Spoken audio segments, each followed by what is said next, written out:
Hi అండి, నమస్తే. నేను మీ కిరణ్ చెఫ్ని. ఇవాల్టి మన రెసిపీ వచ్చేసి పరం అన్నం అండి. కొంతమంది బెల్లం అన్నం అని కూడా అంటారు. ఇది కొంతమంది ఎలా చేస్తారంటే చాలా బాగా కుదురుతుంది. పరమాన్నం నోట్లో వేసుకుంటే ఆహా అనిపించేలా ఉంటుంది.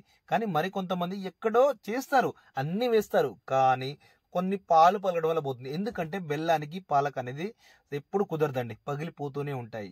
నేను చెప్పే చిన్న టిప్స్తో మీరు పాటించండి, ఖచ్చితంగా చాలా అంటే చాలా బాగొస్తుంది. రెసిపీ కూడా నోట్లో వేసుకుంటే కరిగిపోయేలా ఉంటుందండి. సింపుల్ అండి. చేసిన తర్వాత మీరే అంటారు ఇంత సింపుల్గా చేయొచ్చా అని. అందుకే ఈరోజు మన ఛానల్లో ఈ వీడియో అప్లోడ్ చేశానండి. కొందరి కోసం. ఈ మధ్యన చాలా మంది చేశారంట, బట్ సరిగా రావలేదంట. అందుకే నాకు పర్సనల్గా మెసేజ్ చేసి మరి ఈ పరమాన్నం ఒక్కసారి రెసిపీ చూపించండి అంటే నేను మీకోసం ఈ వీడియో చేస్తున్నానండి. క్లియర్గా చాలా బాగుంటుందండి రెసిపీ మాత్రం. ఒక్కసారి మీరు నేను చెప్పిన టిప్స్తో ట్రై చేయండి. టేస్ట్ మాత్రం వేరే లెవెల్ అంటే నమ్మండి. చాలా సింపుల్. నేనైతే ఒక గ్లాస్ రైస్ తీసుకున్నానండి, ఎక్కువ కాదు, ఒక గ్లాస్ వరకు తీసుకున్నాను. ఒక గ్లాస్ అంటే మినిమం ఇంట్లో 6 వరకు తినొచ్చు. తీసుకొని దీన్ని దాదాపు 1 గంట సేపు నానబెట్టేసానండి. దీన్ని ఇంకొక విషయం, మంచిగా నీట్గా 3 సార్లు వాష్ చేసి ఒక 1 అవర్ వరకు నానబెట్టాలండి రైస్ మాత్రం.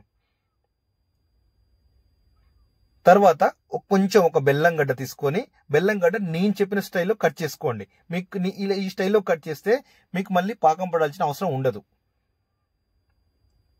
చూడండి నేను ఎలా కట్ చేస్తున్నాను, సన్నగా తురిమేసేయండి, ఇలా కట్ చేసేయండి.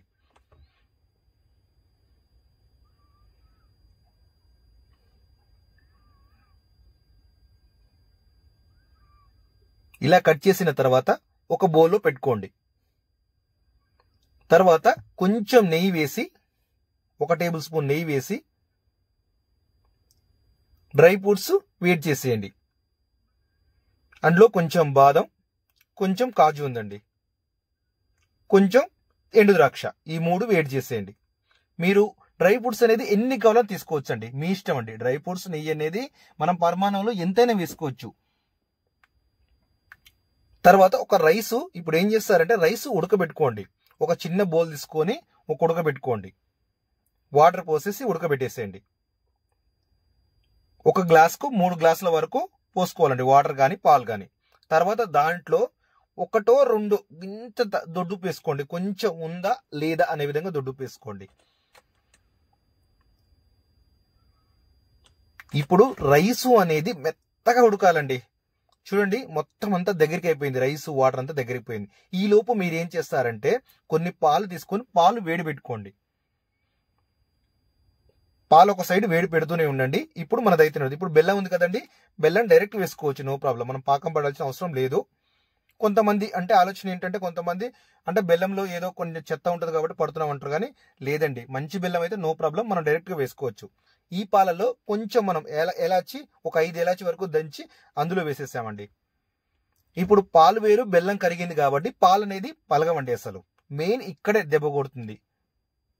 చూడండి ఎంత మెత్తగా ఉడికిపోయిందో, చాలా మెత్తగా, మిక్సీలో పట్టినట్టు అయిందండి పరమాన్నం.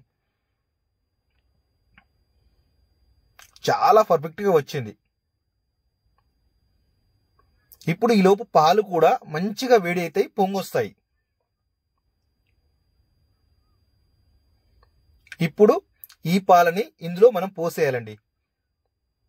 ఇప్పుడు ఇంకొక విషయం, మొత్తం గట్టిగా అవుతుంటే రైసు అనేది కలుపుతూ ఉండాలండి.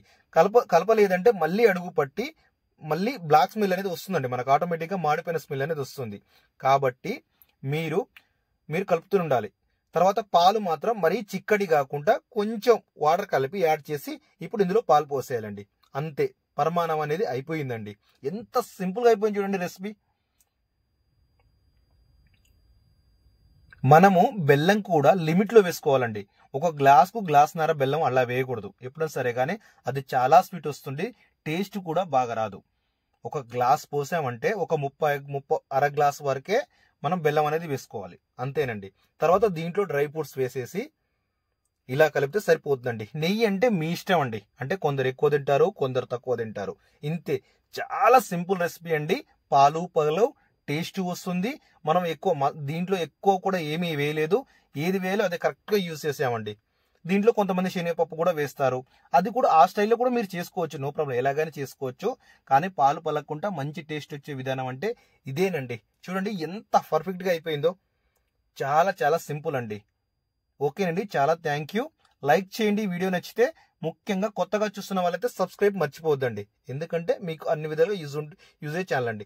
ఇంకా మీకు ఏం కావాలో అది కూడా కామెంట్ చేయండి, లైక్ చేయండి, సబ్స్క్రైబ్ చేసుకోండి.